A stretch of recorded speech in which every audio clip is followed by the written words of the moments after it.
मेरी कलम को पकड़ने वाला आज तक पैदा ही नहीं हुआ। स्वास्थ्य मंत्री जी इसमें कार्रवाई करना चाहते थे, लेकिन इनकी कलम को भी बांध कर रखने का काम किया गया है कि आयुष्मान कार्ड में बहुत ज्यादा पूरे देश भर में और विशेष तौर से हरियाणा प्रदेश में बहुत ज्यादा धांधली और घोटाले घपले हुए हैं। एक तो परिवार पहचान पत्र के साथ ही इसको जो ऐड किया गया उसमें बहुत लोगों को दिक्कत आई।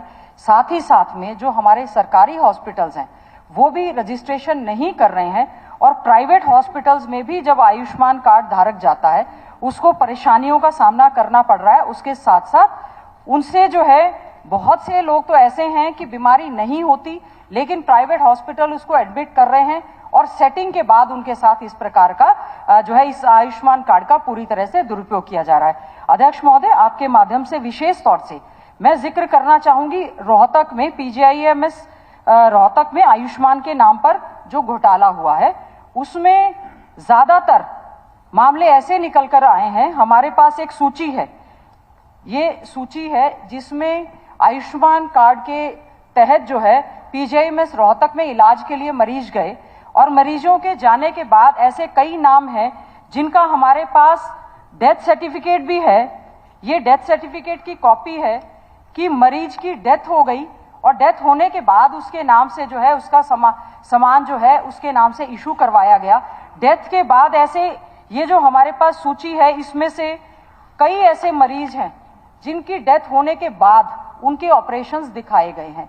बहुत बड़ा घोटाला घपला है, माननीय मुख्यमंत्री जी के संज्ञान में है, माननीय स्वास्थ्य मंत्री जी के संज्ञान में है। क्या कारण है कि बहुत सारे ऑफिसर्स को, डायरेक्टर्स को इसमें बचाने का काम किया जा रहा है।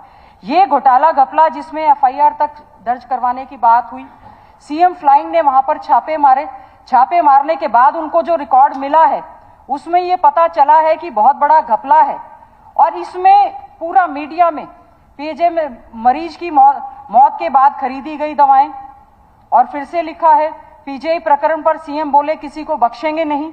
1 साल हो गया अध्यक्ष महोदय, ये इतना बड़ा घोटाला और घपला, इसमें सरकार ही अपने लोगों को बचाने में लगी हुई है। तो मेरा सबसे पहला तो ये आपसे अनुरोध है, हम ये जानना चाहते हैं कि पहले ही हमारे यहाँ शॉर्टेज ऑफ स्टाफ है, पहले ही दिक्कतें बहुत ज्यादा हैं, 50% से ज्यादा अस्पतालों में हमारे स्टाफ से हमारे मेडिकल कॉलेज जूझ रहे हैं। उसके बाद इतना बड़ा फर्जीवाड़ा और ये कहा जा रहा है कि कभी तो CM फ्लाइंग इसकी जांच करवा रही है, कभी कह रहे हैं कि विजिलेंस इसकी जांच करवा रही है, कभी ये कहा जा रहा है कि investigation by the anti corruption bureau है। तो क्या कारण है? इतना सब कुछ आंकड़ा जब हमारे पास अवेलेबल है तो अध्यक्ष महोदय, आपके माध्यम से माननीय मंत्री जी, माननीय स्वास्थ्य मंत्री जी का मैं ध्यान इस और आकर्षित करना चाहूंगी। माननीय स्वास्थ्य मंत्री जी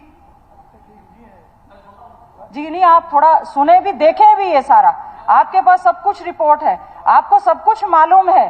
क्या कारण है कि आप ध्यान नहीं दे रहे हैं, या क्या कारण है लंबे समय तक आपने बहुत लंबे समय तक स्वास्थ्य की फाइलों को देखा ही नहीं? क्या कारण है कि आपका और मुख्यमंत्री जी ने मैं इसमें कोई राजनीतिक विषय नहीं लेना चाहते, मुख्यमंत्री जी के संज्ञान में होने के बावजूद भी हमें